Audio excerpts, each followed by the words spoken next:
गरुड़ पुराण के अनुसार श्राद्ध पक्ष या फिर प्रत्येक महीने की अमावस्या तिथि पर पितरों को अवश्य ही स्मरण करना चाहिए और पितरों के निमित्त तर्पण, श्राद्ध, पिंडदान आदि कार्य करना चाहिए।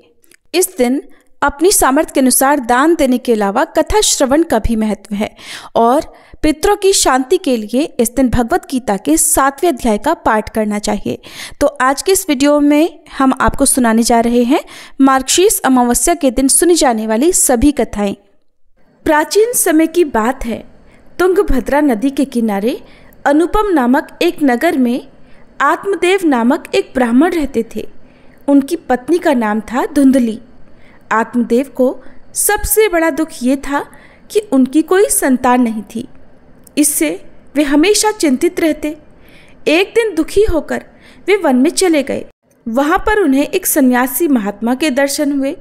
आत्मदेव ने सन्यासी के सामने अपना दुख निवेदन किया कि हे महात्मन, मैं बहुत दुखी हूँ, मेरी कोई संतान नहीं है। सन्यासी ने ध्यान लगाकर देखा और फिर बताया कि भाग्य की प्रबलता और विधाता के लिखे लेख के चलते 7 जन्मों तक आपको संतान की प्राप्ति का कोई योग ही नहीं है। अगले 7 जन्मों में भी संतान न होने का संकेत करते हुए सन्यासी ने आत्मदेव ब्राह्मण से कहा कि वे संतान मोह छोड़ दें। लेकिन आत्मदेव ने उन सन्यासी से आग्रह किया कि वे कोई ऐसा उपाय बताएं जिससे उन्हें संतान की प्राप्ति हो सके। तब उसके आग्रह को देखते हुए सन्यासी महात्मा ने आत्मदेव ब्राह्मण को एक फल प्रदान किया और कहा कि वह इसे अपनी पत्नी को खिला दें और उसे नियम पूर्वक रहने को कहें तो निश्चित रूप से संतान की प्राप्ति होगी। आत्मदेव ब्राह्मण ने घर लौटकर वह फल अपनी पत्नी धुंधली को दिया और सन्यासी की बात बताते हुए उससे कहा कि वह श्रद्धा पूर्वक फल खा ले तो अवश्य ही संतान की प्राप्ति होगी। धुंधली ने अपने पति से फल तो ले लिया, लेकिन दुविधा में पड़ गई कि इसे खाए या न खाए। उसके मन में अनेक कुतर्क आने लगे और आखिरकार उसने उस फल को नहीं खाया और अपनी बहन की सलाह से चुपचाप उस फल को गाय को खिला दिया। धुंधली की बहन उस समय गर्भवती थी। उसने धुंधली के साथ योजना बनाई। उसके अनुसार जब उसके पुत्र हुआ तो उसने अपने पुत्र को धुंधली को दे दिया। आत्मदेव ब्राह्मण दोनों बहनों की इस योजना से पूरी तरह अनजान थे, इसलिए उन्होंने उस पुत्र को ही अपना पुत्र मान लिया और धुंधली ने अपने पुत्र का नाम धुंधकारी रखा।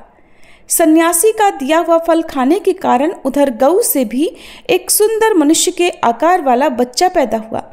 इससे आत्मदेव अति प्रसन्न हुए और उन्होंने उस गऊ से उत्पन्न पुत्र का नाम गोकर्ण रखा, क्योंकि उस शिशु के कान गाय की तरह थे।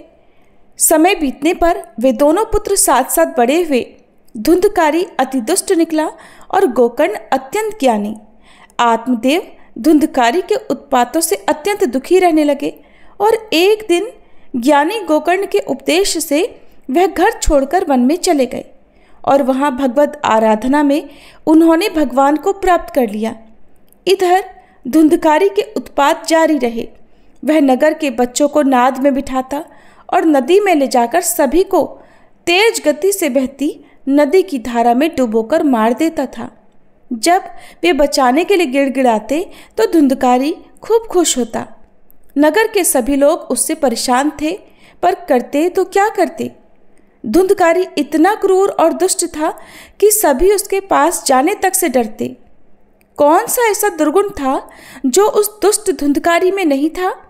इधर गोकर्ण बड़े होकर विद्वान, पंडित और ज्ञानी निकले, जबकि धुंधकारी दुष्ट, नशेड़ी और क्रोधी, चोर, व्यभिचारी, अस्त्र शस्त्र धारण करने वाला, माता पिता को सताने वाला था। उसने माता पिता की सारी संपत्ति व्यभिचार में पड़कर नष्ट कर दी। हद तो तब हो गई जब धुंधकारी ने एक दिन अपने पिता को मारकर घर से बाहर निकाल दिया। पिता रोने लगे और उसने दुखी होकर कहा कि अच्छा होता अगर मेरी पत्नी बांझ ही रहती। जब पिता यह सोच रहा था कि तभी वहां पर गोकर्ण आ गए। वह पिताजी को वैरागी का उपदेश देने लगे और कहने लगे कि पिताजी, आप सभी छोड़कर प्रभु की शरण में वन में चले जाएं और भगवत भजन करें। भगवत भजन ही सबसे बड़ा धर्म है। गौ से उत्पन्न पुत्र गोकर्ण की बात मानकर आत्मदेव वन में चले गए। बाद में उनकी पत्नी धुंधली को धुंधकारी सताने लगा तो उसने भी कुएं में कूदकर आत्महत्या कर ली। अब धुंधकारी 5 वेश्याओं के साथ रहने लगा। वेश्याएं उसे अपनी इच्छानुसार चलाती थीं। धुंधकारी उन वेश्याओं के लिए ही अब धन जुटाने लगा। वह उनके लिए डाका डालता, चोरी करता और बाद में वे वेश्याएं सोचने लगीं कि एक दिन अगर ये पकड़ा गया तो राजा इसके साथ साथ हमें भी दंड देगा। ये सोचकर एक दिन वह वेश्याएं सोते हुए धुंधकारी को रस्सियों से उसका गला दबाने का प्रयास करने लगी। जब वह गला दबाने से भी नहीं मरा तो वे सभी मिलकर उसे दहकते अंगारों में डालने लगी। वहां वह तड़प तड़प कर मर गया। बाद में उसे गड्ढा खोदकर गाड़ दिया गया। मरने के बाद धुंधकारी भयंकर दुख देने, झेलने और अपने कुकर्मों के कारण एक प्रेत बन गया।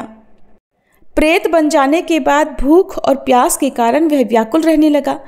रह रहकर वह चिल्लाता भी रहता, क्योंकि उसे अंगारों से जलाया गया था। इसलिए उसकी अनुभूति उसे अभी भी सताती रहती। उसे लगता कि अभी भी उसका शरीर जल रहा है। एक दिन उसका भाई गोकर्ण उसके गांव में कथा करने आए। गोकर्ण सबसे नज़र बचाते हुए अपने पुरखों के मकान में सोने चले गए। अपने ही घर में अपने भाई को सोया हुआ देखकर धुंधकारी खुश हो गया और आवाज़ लगाने लगा। गोकर्ण यह आवाज़ सुनकर पूछने लगे कि तुम कौन हो? तब धुंधकारी ने बताया कि मैं तुम्हारा भाई हूँ। मेरे कुकर्मों की तो गिनती ही नहीं की जा सकती। इसी कारण से मैं प्रेत योनि में पड़ा ये दुर्दशा भोग रहा हूँ। भाई, अब तुम ही दया करके मुझे इस योनि से मुक्ति दिला सकते हो। गोकर्ण ने कहा कि मुझे बड़ा आश्चर्य हो रहा है कि मैंने तो तुम्हारे लिए विधि पूर्वक गया जी में श्राद्ध किया, फिर भी तुम प्रेत योनि से मुक्त कैसे नहीं हुए? मैं कुछ और उपाय करता हूँ। कई उपाय करने के बाद भी जब धुंधकारी को मुक्ति नहीं मिली तो अंत में गोकर्ण ने सूर्यदेव से पूछा तो सूर्यदेव ने बताया कि श्रीमद् भागवत कथा सुनने से ही धुंधकारी की मुक्ति संभव हो सकती है, इसलिए तुम सप्ताह पारायण करो। तब गोकर्ण व्यास गद्दी पर बैठकर कथा कहने लगे। देश गांव से बहुत लोग कथा सुनने आने लगे। इतनी भीड़ हो गई कि सब आश्चर्य करने लगे। तब वह प्रेत धुंधकारी भी वहां आ पहुंचा और इधर उधर स्थान ढूंढने लगा। इतने में ही उसकी दृष्टि एक सीधे रखे हुए 7 गांठ वाले बांस पर पड़ी और वह वायु रूप में उसी में जाकर बैठ गया। जब शाम को कथा को विश्राम दिया गया तो एक बड़ी विचित्र बात हुई। सबके देखते ही देखते उस बांस की एक गांठ तड़तड़ करती फट गई। इसी प्रकार 7 दिनों में उस बांस की 7 गांठें फट गईं और 12 स्कंद सुनने से पवित्र होकर धुंधकारी एक दिव्य रूप धारण करके सामने खड़ा हो गया। उसने भाई को प्रणाम किया। तभी वैकुंठवासी पार्षदों के सहित एक विमान वहां उतरा और सबके देखते ही देखते धुंधकारी विमान पर चढ़ गए। उन पार्षदों को देखकर गोकर्ण ने कहा कि भगवान के प्रिय पार्षदों, यहाँ हमारे अनेकों शुद्ध हृदय श्रोतागण हैं। उन सबके लिए भी एक साथ बहुत से विमान क्यों नहीं लाए? यहाँ सभी ने तो समान रूप से कथा सुनी है, फिर फल में इस प्रकार का भेदभाव क्यों? तब भगवान के पार्षदों ने कहा कि इस फल भेद का कारण इनमें श्रवण का भेद है। इन सभी ने एक समान रूप से कथा तो सुनी, किंतु उसके जैसा मनन नहीं किया। इस प्रेत ने 7 दिनों तक सुने हुए विषय का स्थिर चित्त से खूब मनन भी किया। ऐसा कहकर वे सभी पार्षद वैकुंठ को चले गए।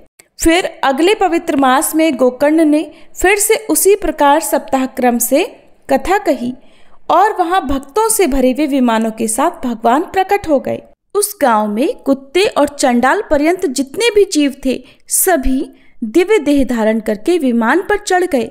भगवान उन सभी को योगी दुर्लभ गोलोक धाम में ले गए। इस कथा का सार ये है कि अपने माता पिता को कष्ट देने वाला, शराब पीने वाला, वेश्यागामी पुरुष प्रेत योनि प्राप्त कर अनंत काल तक भटकते रहते हैं। अब न तो गोकर्ण की तरह कथा सुनाने वाले हैं और न ही धुंधकारी की तरह स्थिर मन से कथा सुनने वाले। धुंधकारी को उसके पापों की सजा तो मिली ही, साथ ही उसने प्रेत योनि में रहकर भी सजा भुगती।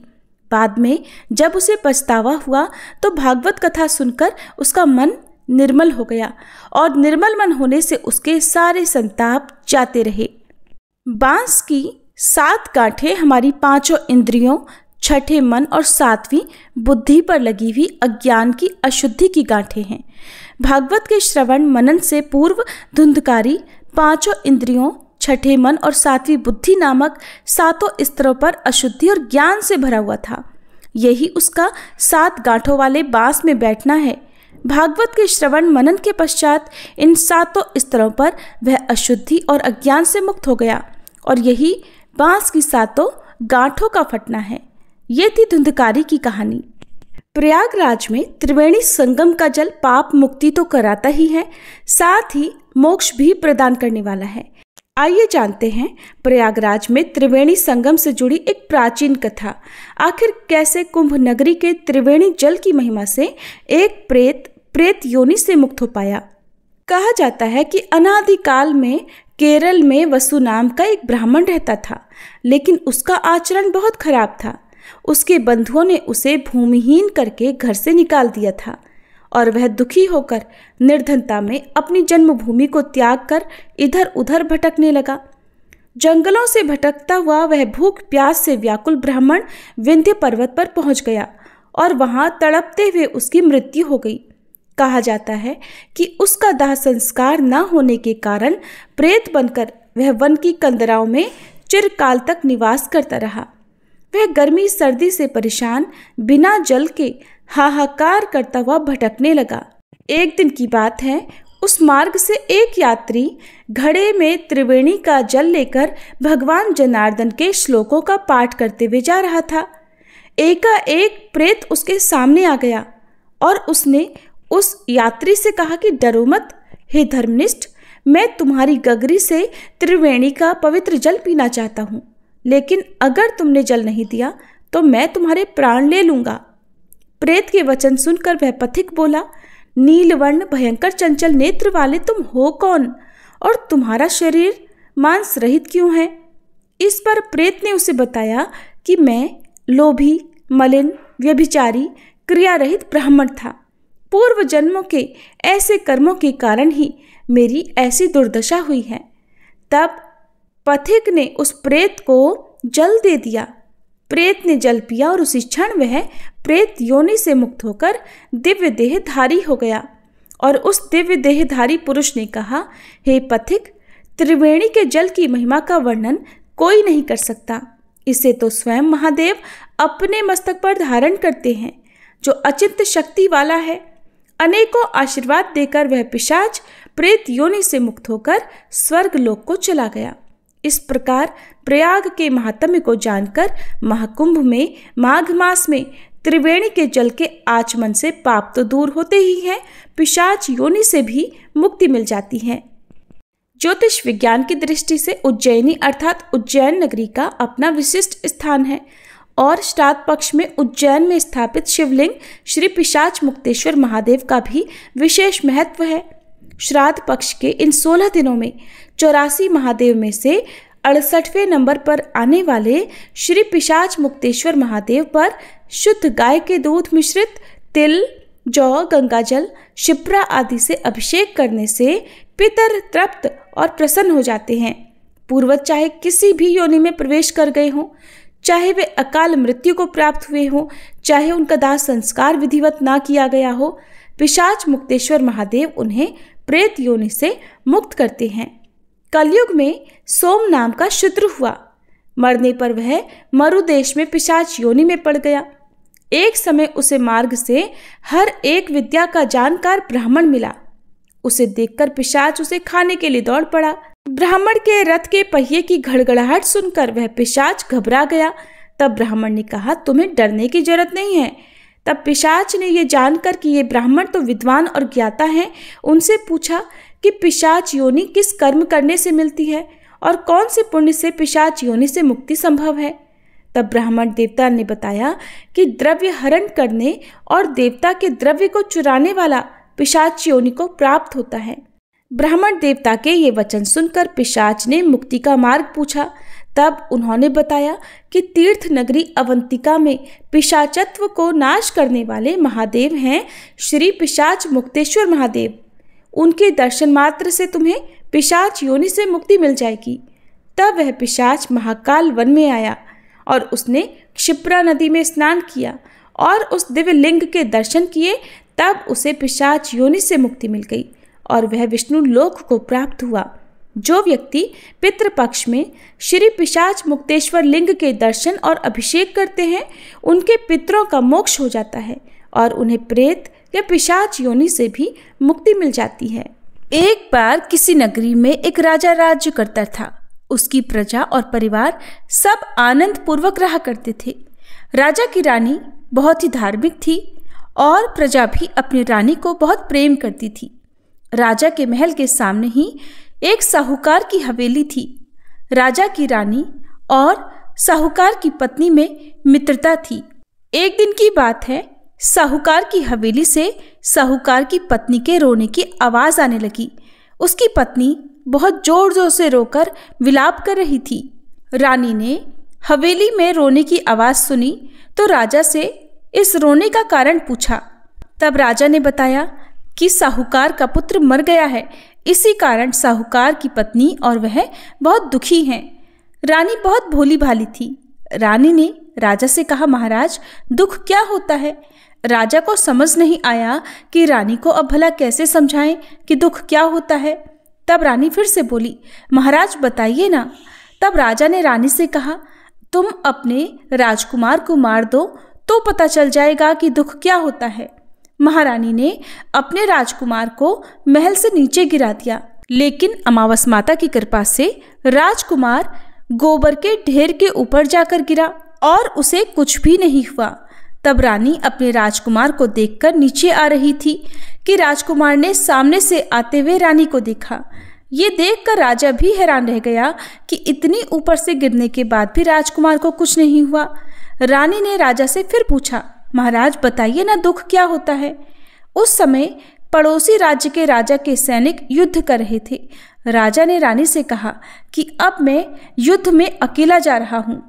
जब तुम्हें मेरे मरने का समाचार मिलेगा तब तुम्हें पता चलेगा कि दुख क्या होता है और तब तुम्हें एहसास हो जाएगा। कहकर राजा ने युद्ध के लिए प्रस्थान किया, लेकिन भगवान और अमावस माता की कृपा से वह राजा युद्ध जीतकर सही सलामत घर आ गया। अब भी रानी को नहीं पता कि दुख क्या होता है। अब तो राजा को भी आश्चर्य होने लगा। उसी समय महारानी महाराज के पास आई और वही प्रश्न फिर से दोहराने लगी कि महाराज आप मुझे दुख के बारे में कैसे एहसास कराएंगे? आप मुझे कैसे बताएंगे कि क्या होता है दुख? तब राजा ने सोचा कि रानी को कैसे एहसास दिलाया जाए। तब कुछ देर सोचने के बाद राजा ने रानी को बुलाकर कहा कि महारानी अब हम गंगा जी की यात्रा करने जा रहे हैं। वहाँ मैं गंगा जी की धारा में कूद जाऊंगा, तब तुम्हें पता चल जाएगा कि दुख क्या होता है। अब रानी ने गंगा यात्रा की तैयारियां प्रारंभ कर दी और आवश्यक सामान और रास्ते में भोजन की सभी सामग्री का प्रबंध कर यात्रा के लिए प्रस्थान किया। इधर कैलाश पर्वत पर भगवान शिव ने देवी पार्वती से कहा, देवी आज मैं तुम्हें कलयुग में सुखी आत्मा के दर्शन कराऊंगा। अब मैं तुमसे जैसा कहता हूँ वैसा करो। तब भगवान शिव ने बकरे का और देवी पार्वती ने बकरी का रूप धारण कर लिया और एक बावड़ी के पास वे घास चढ़ने लगे। इतने में ही राजा और रानी की सवारी वहां आई। रानी ने सुंदर छाया और बावड़ी को देखा तो राजा से कहा कि हम यहीं पर थोड़ी देर विश्राम और जलपान करने के बाद आगे बढ़ेंगे। अब राजा और रानी ने वहां पर जलपान किया। उसके बाद राजा पानी लेने के लिए बावड़ी में गया। उस समय बकरी का रूप धारण किए हुए देवी पार्वती ने वहां बकरे का रूप धारण किए भगवान शिव से पूछा, प्रभु इस रानी ने दुख देखना है, मगर क्या कारण है कि इसे दुख नहीं मिलता? रानी ने बकरा और बकरी को मनुष्य की भाषा में बोलते देखा। उसने ये सुन लिया कि भगवान शिव माता पार्वती से कह रहे थे कि यह रानी अमावस्या का व्रत करती है, इसलिए इसे जीवन में कोई दुख नहीं भोगना पड़ेगा और ये अपने व्रतों के प्रभाव से ही इस जन्म में रानी बनी और सुख का आनंद ले रही है। देवी, ये राजा गंगा में भी नहीं मरेगा। रानी ने उनकी यह बात सुनी। तभी राजा पानी लेकर वापस आया तो रानी ने राजा को वह सारी घटना सुनाई। इसके बाद तीर्थ यात्रा पूरी करके वे दोनों अपनी नगरी को वापस आ गए। अब राजा ने अपने राज्य में प्रजा को अमावस का व्रत करने की आज्ञा दी। राजा ने कहा कि हर अमावस को अमावस माता की पूजा करके कथा करना। जिस शुक्रवार को अमावस पड़े उसी दिन से व्रत प्रारंभ करें। 21 अमावस तक व्रत पालन करें और पहली 5 अमावस को गेहूं लाल वस्त्र दान करें। उसकी अगली 5 अमावस को मूंग, उसके बाद 5 अमावस को चना, बाद में अगली 5 अमावस को मक्का और अंत में 21वीं अमावस को चावल का दान करें। दान में जैसा रंग अन्न का हो वैसा ही रंग का कपड़ा भी दान में दें और कपड़े के साथ साथ दक्षिणा भी दान में दें। व्रत के दिन गाय को हरा चारा और ब्राह्मण को भोजन या दक्षिणा दें। जो मनुष्य श्रद्धापूर्वक इस प्रकार व्रत करेगा, अमावस माता और भगवान शिव की कृपा से वह हर दुख से मुक्त हो जाएगा। ये थी अमावस माता की कथा। अब सुनिए श्रीमद् भगवद गीता के 7वें अध्याय का हिंदी अनुवाद। श्री भगवान उवाच मया सक्त मनः पार्थम योगम युजन्मदाश्रयः असंशयं समग्रं मा यथा ज्ञास्यसि तृष्णु। श्रीमद् भगवद गीता के 7वें अध्याय में भगवान श्री कृष्ण अर्जुन से कहते हैं, हे पार्थ, मुझ में आसक्त मन वाले, योग में निरंतर लगे हुए और मुझ पर आश्रित भक्तजन मुझे संपूर्ण रूप से और बिना किसी संदेह के किस प्रकार जानेंगे, ये तुम मुझसे सुनो। हरे कृष्ण। प्रिय श्रोताओं, ये पितृपक्ष का पावन समय है जब हम अपने पूर्वजों को स्मरण कर उनके प्रति श्रद्धा और कृतज्ञता अर्पित करते हैं।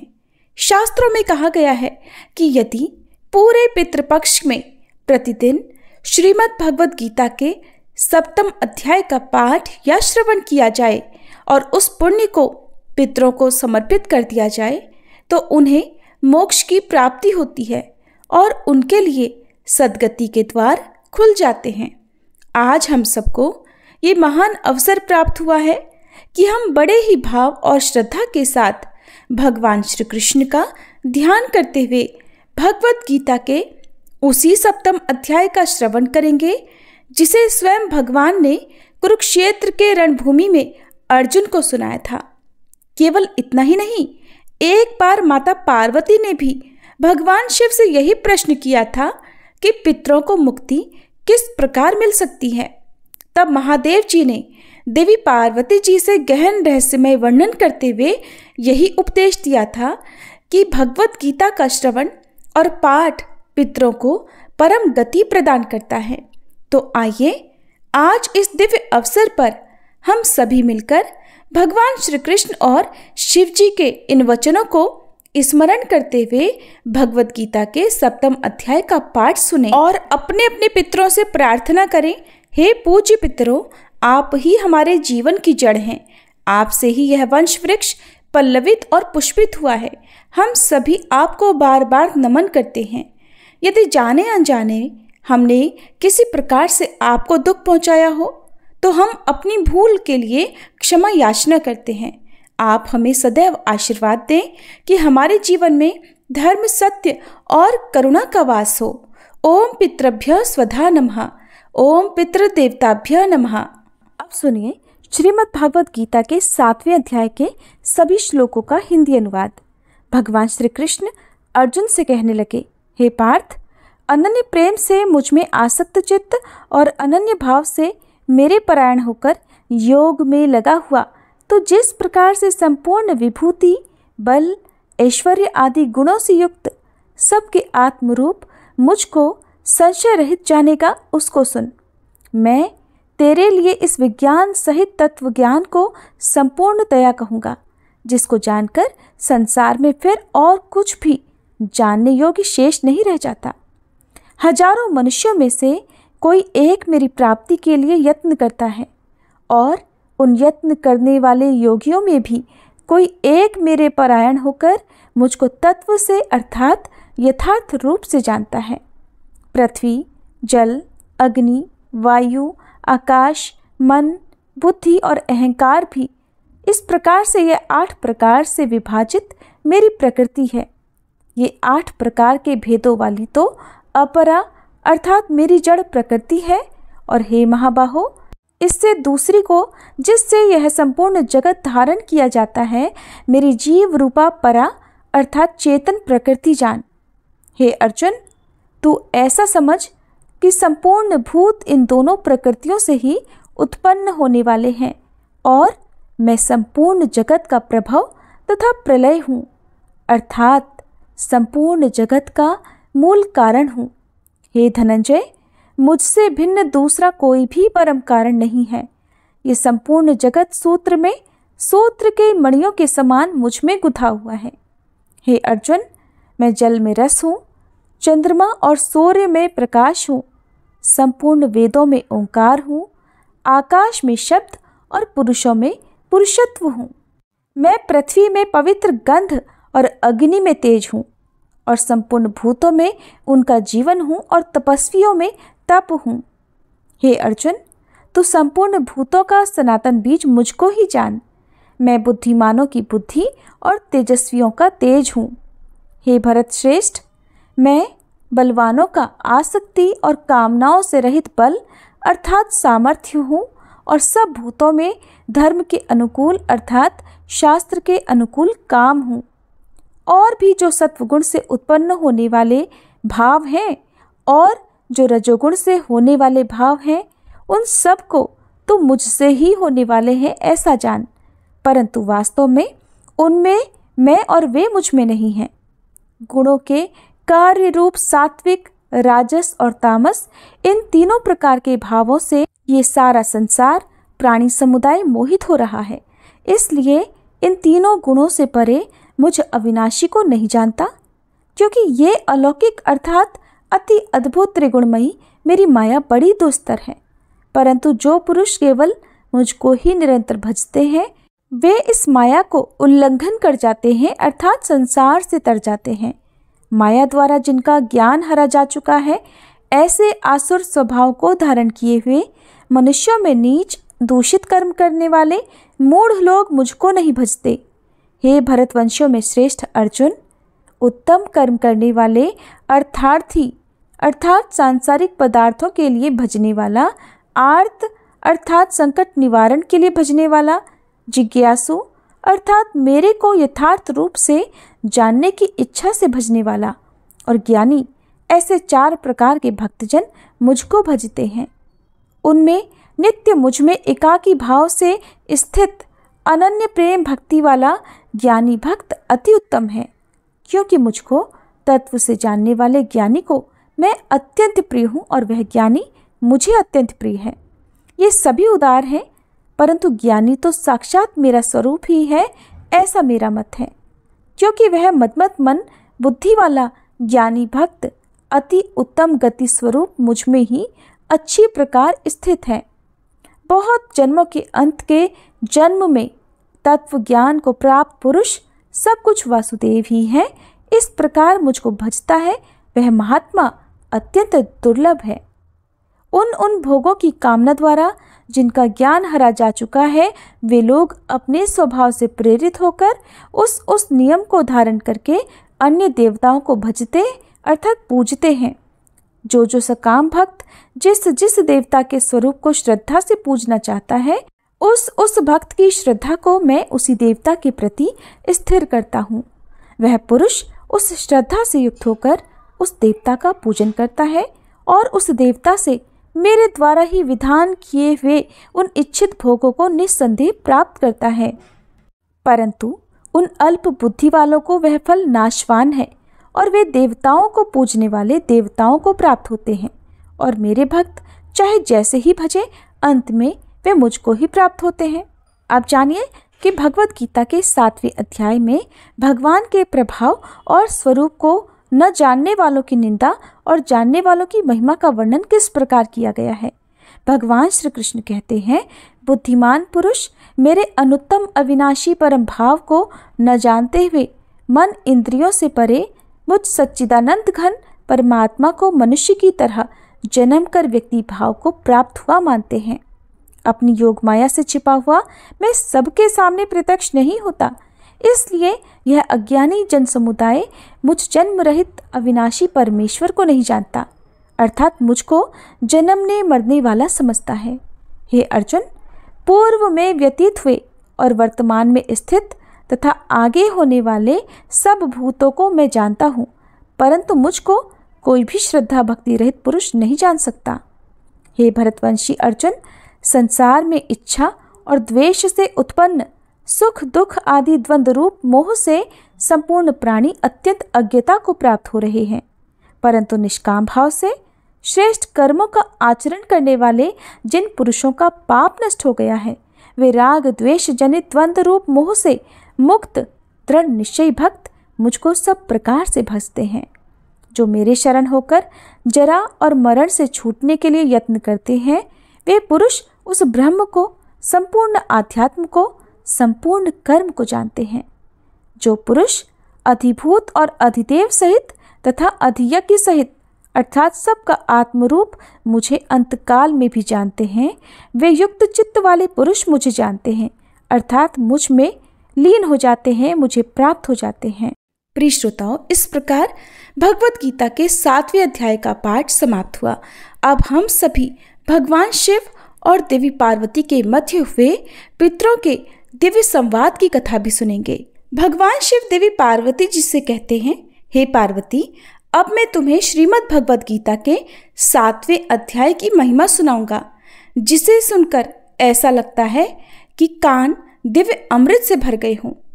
पाटलिपुत्र एक बड़े नगर का नाम है, जिसके कई विशाल द्वार हैं। उसी नगर में शंकुकर्ण नाम का एक ब्राह्मण रहता था। उसने व्यापारी का व्यवसाय अपना लिया था और बहुत सारी धन संपदा अर्जित कर ली थी, परंतु उसने कभी किसी प्रकार का धार्मिक कार्य नहीं किया था, न ही अपने पूर्वजों के निमित्त आवश्यक कर्म कांड किए थे। इस प्रकार वह बहुत धनवान हो गया था, इतना धनवान कि बड़े से बड़े राजा भी उसके घर आकर भोजन किया करते। शंकुकर्ण अत्यंत कंजूस भी था और उसने अपना धन भूमि में दबाकर छिपा रखा था। एक बार वह ब्राह्मण जब अपने बच्चों और अन्य संबंधियों के साथ अपने चौथे विवाह के उद्देश्य से जा रहा था, तो वे रात्रि विश्राम के लिए एक स्थान पर रुके, और जब वह सो रहा था तो एक सर्प ने आकर उसे डस लिया। जब उसके पुत्रों और संबंधियों को पता लगा कि उसे सर्प ने डस लिया है, तो उन्होंने वैद्यों और मंत्र जापकों को बुलाया, परंतु कोई भी शंकुकर्ण की सहायता नहीं कर सका और शीघ्र ही उसकी मृत्यु हो गई। इसके बाद उसे एक प्रेत सर्प का शरीर धारण करना पड़ा। वह केवल अपने धन के विषय में ही सोचता रहता था, जो उसके घर के पास ही गड़ा हुआ था। उसने अपने परिवार को भी अपने छिपे हुए धन के बारे में कभी नहीं बताया था। प्रेत सर्प के रूप में भी वह उसी स्थान पर निवास करता था जहां उसका धन गड़ा हुआ था, ताकि कोई और उस धन को न ले जा सके। कुछ समय बाद वह प्रेत सर्प के जाल में फंसकर थक गया और उसने अपने पुत्रों को स्वप्न में दर्शन देकर सहायता करने का अनुरोध किया। अगली सुबह जब उसके आलसी बेटे जागे, तो उन्होंने एक दूसरे को अपने देखे स्वप्न के विषय में बताया। उसके एक बेटे ने हाथ में एक बड़ा सा खुदाई करने का औजार लिया और उस जगह पर गया जहां उसके पिता ने बताया था कि वह रहता है। वहां पहुंचकर उसे एहसास हुआ कि उसे तो ठीक ठीक पता ही नहीं था कि धन आखिर कहाँ गड़ा है। वह बेटा बहुत लालची था, तो उसने बहुत देर तक उस छुपे हुए धन को ढूंढने का प्रयास किया। आखिरकार उसे सांप का एक बिल दिखाई दिया, जिसे उसने तुरंत खोदना शुरू कर दिया, और थोड़ी ही देर में एक बहुत बड़ा और भयानक सर्प उस बिल से बाहर निकला और बोला, अरे मूर्ख, तुम कौन हो? यहाँ क्यों आए हो? तुम्हें किसने भेजा है और तुम इस जगह खुदाई क्यों कर रहे हो? मेरे प्रश्नों का तुरंत उत्तर दो। उस पुत्र ने उत्तर दिया, मैं आपका पुत्र हूँ और मेरा नाम सुनग है। कल रात मैंने स्वप्न में देखा कि इस स्थान पर गुप्त खजाना गड़ा हुआ है और मैं उसी को लेने आया हूँ। अपने पुत्र की यह बात सुनकर वह प्रेत सर्प हंसने लगा और बोला, यदि तुम मेरे पुत्र हो तो मुझे इस नारकी स्थिति से मुक्त कराने के लिए आवश्यक अनुष्ठान क्यों नहीं कर रहे हो? पिछले जन्म में लोभ के कारण मुझे यह शरीर प्राप्त हुआ था और अब तुम भी उसी राह पर जा रहे हो। तब पुत्र ने पूछा, हे पिताजी, कृपया मुझे बताएं कि आप इस नारकी स्थिति से कैसे मुक्त हो सकते हैं? प्रेत सर्प ने कहा, किसी भी प्रकार के दान, तपस्या या यज्ञ से नहीं, बल्कि केवल भगवत गीता के 7वें अध्याय के पाठ से ही मैं जन्म मृत्यु के चक्र से मुक्त हो सकूंगा। हे पुत्र, कृपया श्राद्ध कर्म करो और उस दिन किसी ऐसे ब्राह्मण को बुलाओ जो भगवत गीता के 7वें अध्याय का पाठ करने का अभ्यासी हो और उसे उत्तम भोजन कराओ। इसके पश्चात सुनग ने अपने अन्य भाई के साथ मिलकर अपने पिता की आज्ञा का पालन किया और जब ब्राह्मण श्रीमद् भगवद गीता के 7वें अध्याय का पाठ कर रहे थे, तब शंकुकर्ण ने उस भयावह प्रेत सर्प शरीर को त्याग कर दिव्य चतुर्भुज शरीर प्राप्त किया। उस समय उन्होंने अपने पुत्रों को आशीर्वाद दिया, उन्हें अपने धन का स्थान बताया और फिर वैकुंठ लोक को चले गए। जिन पुत्रों का मन भगवान कृष्ण की भक्ति में अब लग गया था, उन्होंने उसी धन का उपयोग अब मंदिर बनवाने, कुएं और तालाब खुदवाने तथा अन्नदान में किया और वे सभी प्रतिदिन श्रीमद् भगवद गीता के 7वें अध्याय का पाठ करने लगे और शीघ्र ही उन सभी को भगवान कृष्ण के चरण कमलों की प्राप्ति हो गई। भगवान शिव देवी पार्वती जी से कहते हैं, हे देवी, इस प्रकार मैंने तुम्हें श्रीमद् भगवद गीता के 7वें अध्याय की अद्भुत महिमा सुनाई है। जो कोई इस महात्म्य को सुनेगा वह सभी पापों से मुक्त हो जाएगा। सभी प्रेम से बोलिए, श्रीमद् भगवद गीता की जय। श्री कृष्ण भगवान की जय। अब सुनिए पितृ चालीसा पाठ। हे पितरेश्वर, आपको दे दियो आशीर्वाद, चरणाशीष नवा दियो, रख दो सिर पर हाथ। सबसे पहले गणपत, पाछे घर का देव मनावा जी। हे पितरेश्वर, दया राखियो, करियो मन की चाया जी। पितरेश्वर करो मार्ग उजागर, चरण रज की मुक्ति सागर। परम उपकार पितरेश्वर कीन्हा, मनुष्य योनि में जन्म दीन्हा। मातृ पितृ देव मन जो भावे, सोई अमित जीवन फल पावे। जय जय जय पितर जी साई, पितृ ऋण बिन मुक्ति नाही। चारों ओर प्रताप तुम्हारा, संकट में तेरा ही सहारा। नारायण आधार सृष्टि का, पितर जी अंश उसी दृष्टि का। प्रथम पूजन प्रभु आज्ञा सुनाते, भाग्य द्वार आप ही खुलवाते। झुंझुनू ने दरबार है साजे, सब देवों संग आप विराजे। प्रसन्न होए मन वांछित फल दीन्हा, कुपित होए बुद्धि हर लीन्हा। पितर महिमा सबसे न्यारी, जिसका गुण गावे नर नारी। तीन मंड में आप विराजे, बसु रुद्र आदित्य में साजे। नाथ सकल संपदा तुम्हारी, मैं सेवक समेत सुत नारी। 56 भोग नहीं है भाते, शुद्ध जल से ही तृप्त हो जाते। तुम्हारे भजन परम हितकारी, छोटे बड़े सभी अधिकारी। भानु उदय संग आप पुजावे, 5 अंजुलि जल रिझावे। ध्वज पताका मंडपे है साजे, अखंड ज्योति में आप विराजे। सदियों पुरानी ज्योति तुम्हारी, धन्य हुई जन्मभूमि हमारी। शहीद हमारे यहाँ पुजाते, मातृभक्ति संदेश सुनाते। जगत पितरों सिद्धांत हमारा, धर्म जाति का नहीं है नारा। हिंदू मुस्लिम सिख ईसाई सब पूजे पितर भाई। हिंदू वंश वृक्ष है हमारा, जान से ज्यादा हमको प्यारा। गंगा ये मरु प्रदेश की, पितृ तर्पण अनिवार्य परिवेश की। बंधु छोड़कर इनके चरना, इन्हीं की कृपा से मिले प्रभु की शरणा। 14 को जागरण करवाते, अमावस को हम धोक लगाते। जात जड़ूला सभी मनाते, नांदी मुख श्राद्ध सभी करवाते। धन्य जन्मभूमि का है वो फूल, जिसे पितृमंडल की मिली है धूल। श्री पितर जी भक्त हितकारी, सुन लीजिए प्रभु अर्ज हमारी।